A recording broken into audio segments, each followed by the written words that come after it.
नमामि श्रमीशान निर्वाण रूपम विभुं व्यापकं ब्रह्मवेदस्वरूपं निजं निर्गुणं निर्विकल्पं निरीहं चिदाकाशमाकाशवासं भजेह। नमस्कार, जय हिंद। दीपक तिवारी आजमगढ़ यूट्यूब चैनल पर आप सभी का बहुत बहुत स्वागत है। हम इस समय जो है हमारा जियोग्राफी का चैप्टर चल रहा है। हम यहाँ पर चैप्टर वाइज जियोग्राफी पढ़ाते हैं। यदि आप किसी भी कंपटीशन एग्जाम की तैयारी कर रहे हैं तो हमारे यूट्यूब चैनल से आप जुड़ सकते हैं। हम इस समय जियोग्राफी में एस्ट्रोनॉमी जो है लगभग समाप्त कर चुके हैं। एक दो चैप्टर और बचा हुआ है। हम आज बताएंगे आप लोगों को किस प्रकार चंद्र ग्रहण लगता है और किस प्रकार सूर्य ग्रहण लगता है, युति कब होता है और व्युति कब होता है। हम आपको बता चुके हैं कि फुल मून कब होता है, ब्लू मून कब होता है, रेड मून कब होता है, इन सब के बारे में हम आपको जानकारी दे चुके हैं। तथा न्यू मून कब होता है, इन सब के बारे में, पूर्णिमा कब होती है, कब अमावस्या होती है, इस सब को हम पिछली कक्षा में बता चुके हैं, पिछली क्लास में। तो आप लोग यदि ना देखे हैं पिछली क्लास तो आप लोग अवश्य रूप से देखिए। आइए आज हम समझते हैं सूर्य ग्रहण कब लगता है और चंद्र ग्रहण। मान लीजिए जैसे हमारा सूर्य, या सूर्य मान लीजिए सेंटर में है कि नहीं, सूर्य जो है सेंटर यानी केंद्र में है। अब यहाँ पर मान लीजिए आ रही है हमारी पृथ्वी।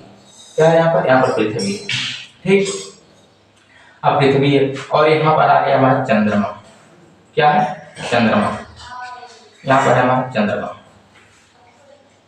अब बताइए, अब जो सूर्य से प्रकाश निकलेगा उसे तो जो पृथ्वी ढक लेगी। क्या होगी? पृथ्वी ढक लेगी। अब तो हमारे यहाँ पर जो है चंद्रमा पर तो प्रकाश आएगा नहीं पहुंचेगा, क्योंकि यहाँ से जो है जब सूर्य से प्रकाश निकलेगा तो सीधा प्रकाश को क्या करेगी? पृथ्वी ढक लेगी और चंद्रमा पर प्रकाश पहुंचेगा नहीं। तो जिससे हमें जो है प्रकाश नहीं दिखेगा तो हम कहेंगे जो है कि यह चंद्र ग्रहण लग गया। हमें चंद्र दिख नहीं रहा है तो क्या हो गया? चंद्र ग्रहण लग गया। जब चंद्रमा नहीं दिखेगा तो चंद्र ग्रहण ही हो गया। माने जो चीज नहीं दिखती है उसे हम कहते हैं ग्रहण लग गया। क्या हो गया? उस पर ग्रहण लग गया है, वो हमें दिखाई नहीं दे रहा है। जैसे मान लीजिए रास्ते में आप किसी का पीछा कर रहे हैं, रास्ते में आप जा रहे हैं और किसी का पीछा कर रहे हैं। यदि आप उसे पकड़ने वाले ही होते हैं तभी तक बीच में आकर के यदि मान लीजिए जैसे कोई ट्रेन, मान रेलवे क्रॉसिंग पे ट्रेन आ गई, अब तो वह दिख नहीं रहा हमें, तो किसका ग्रहण लग गया है?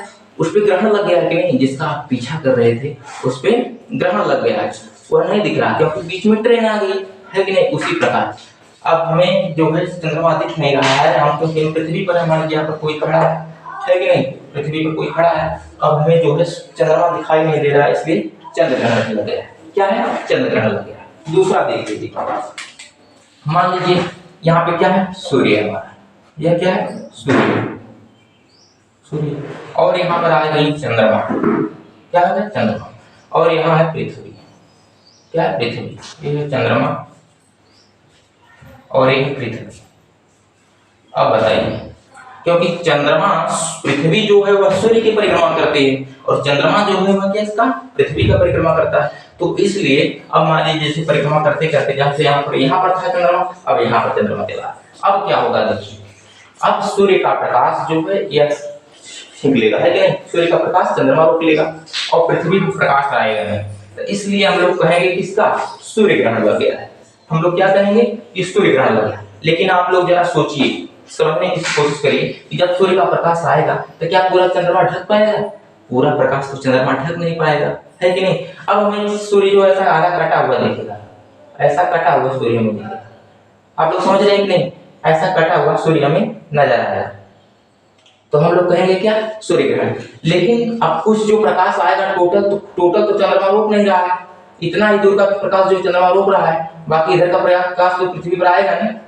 जब इधर का प्रकाश पृथ्वी पर आएगा तो हमें ऐसा चंद्रमा दिखेगा कि नहीं दिखेगा? बताइए। यहाँ का कटा हुआ भाग ऐसे दिखेगा ऐसे, तो हम कहेंगे कि भाई सूर्य ग्रहण लगा हुआ है, सूर्य का कुछ ही भाग दिख रहा है। तो पंडित जी लोग बताते हैं, या विज्ञान के अनुसार जो टीवी न्यूज चैनल पर आप लोग देखते हैं कि कुछ ही देशों में जो है सूर्य ग्रहण दिखाई देगा। सूर्य ग्रहण तो लग ही रहा है लेकिन दिखाई देगा कुछ देशों में, और कुछ देशों में इसका प्रभाव नहीं रहेगा। तो जहां पर सूर्य का प्रकाश आ रहा है वहां पर इसका प्रभाव नहीं रहेगा। लेकिन जहां पर अब देखिए इतना दूर तो पृथ्वी पर देखिए तो यहाँ प्रकाश नहीं आ रहा है, लेकिन नहीं। तो इतने जगह पर जितने देश होंगे उन देशों का सूर्य ग्रहण का प्रभाव रहेगा, क्योंकि इतने दूर तो सूर्य का प्रकाश आ नहीं रहा है, इसलिए इतनी दूर पर क्या होगा? सूर्य ग्रहण का प्रभाव रहेगा। पंडित जी बताते हैं कि इस देश में जो है सूर्य ग्रहण का प्रभाव रहेगा। अब देखिए, जब हम पृथ्वी पर खड़े हैं तो हमें जो है सूर्य का जो प्रकाश चंद्रमा पर आ रहा है, तो चंद्रमा तो सिर्फ इतना दूर चंद्रमा का प्रकाश है और इतना दूर चंद्रमा का प्रकाश है नहीं, तो हमें चंद्रमा दिखाई नहीं देगी, तो ये क्या हो जाएगा, ये हो जाएगा अमावस्या। माने अमावस्या को जो है सूर्य ग्रहण लग सकता है, अमावस्या को सूर्य ग्रहण लग सकता है, अमावस्या को सूर्य ग्रहण लग सकता है। सूर्य ग्रहण कब लगता है, अमावस्या के दिन। सूर्य ग्रहण कब लगता है, अमावस्या के दिन।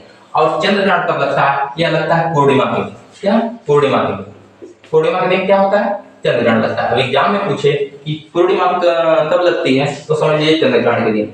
और सूर्य ग्रहण कब लगता है, तो अमावस्या के दिन। अब आप लोग इतना तो कंफर्म हो गए होंगे। अब आइए समझते हैं। जैसे मान लीजिए यहाँ पर सूर्य है और यहाँ पर पृथ्वी है और यहाँ पर चंद्रमा है, तो यह क्या है, इसी लाइन को कहेंगे हम व्युति। क्या कहेंगे, व्युति। इस लाइन को हम क्या कहेंगे, व्युति। एग्जाम में पूछता है कि व्युति कब होता है, तो व्युति होता है जब सूर्य, पृथ्वी और चंद्रमा एक सीध में आ जाते हैं, तो उसे हम व्युति कहते हैं। जब सूर्य, पृथ्वी और चंद्रमा एक सीध में आ जाते हैं, तो इसे हम व्युति कहते हैं। और एक है, जब मान लीजिए यहाँ पर सूर्य है, ठीक, सूर्य, इसके बाद चंद्रमा, इसके बाद पृथ्वी। अब जब सूर्य, चंद्रमा, पृथ्वी, जैसे मान लीजिए सूर्य हो गया, ये हो गया चंद्रमा, और ये हो गया पृथ्वी। अब जब सूर्य, चंद्रमा, पृथ्वी एक सीध में आ जाते हैं, ये होता है युति। क्या कहते हैं इसे, युति। इसे युति इंग्लिश में कंजक्शन के नाम से जानते हैं, कंजक्शन, कंजक्शन के नाम से जाना जाता है। इंग्लिश में क्या, कंजक्शन के नाम से जाना जाता है। यह हो गया युति। यानी जब सूर्य, चंद्रमा, पृथ्वी एक सीध में आ जाते हैं, तो यह युति हो जाती है। अब आप समझिए, ज्वार भाटा जो आता है, आप लोग पढ़े होंगे, ज्वार भाटा। ज्वार कब आता है, जब समुद्र का जल सीधा ऊपर उठता है तो उसे कहते हैं ज्वार, और जब ऊपर उठकर नीचे जाने लगता है तो उसे कहते हैं भाटा। युति के समय ज्यादा ज्वार आएगा कि व्युति के समय ज्यादा ज्वार आएगा, अब आप बताइए। युति के समय देखेंगे आप लोग, तो हम मान लीजिए यहाँ पे पृथ्वी पे समुद्र कहाँ है, पृथ्वी पर। सूर्य और चंद्रमा दोनों का गुरुत्वाकर्षण खींचेगा, यानी दोनों का बल जो है पृथ्वी के जल को खींचेगा गुरुत्वाकर्षण से। तो इस समय अधिक ज्वार आने की संभावना रहती है। संभावना क्या, इस समय अधिक ज्वार आता है।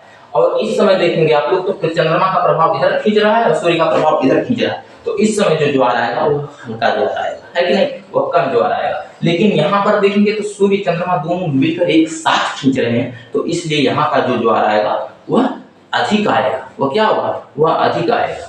और इसके बारे में अधिक जानकारी आप लोगों को पिछली वीडियो में दे ही चुके हैं कि जो है कि कब फुल मून आता है, कब जो है न्यू मून आता है, इसके बाद कब रेड मून आता है, कब ब्लू मून आता है। रेड मून, ब्लू मून जब होता है, ब्लू मून होता है जैसे मान लीजिए यहाँ का सूर्य का प्रकाश जो है, यहाँ पर पृथ्वी है और यहाँ पर चंद्रमा है। अब चंद्रमा को देखेंगे आप लोग तो इसका पूरा प्रकाश तो जाएगा नहीं, है कि नहीं, तो यहाँ रोक लेगी। जो बगल से प्रकाश जाएगा पृथ्वी पर, पृथ्वी का जो वायुमंडल रहता है, वायुमंडल से परावर्तन के कारण जो है, परावर्तन के कारण इसका जो रंग है वो नीला दिखने लगता है। इसी को कहते हैं ब्लू मून। न्यू मून जो होता है अमावस्या के दिन होता है। अमावस्या के बाद धीरे धीरे जो है पूर्णिमा में परिवर्तन होने लगता है, इसलिए जो है उसे न्यू मून के नाम से जाना जाता है। मिलते हैं अगली वीडियो में, तब तक के लिए आप सभी का बहुत बहुत सारा धन्यवाद।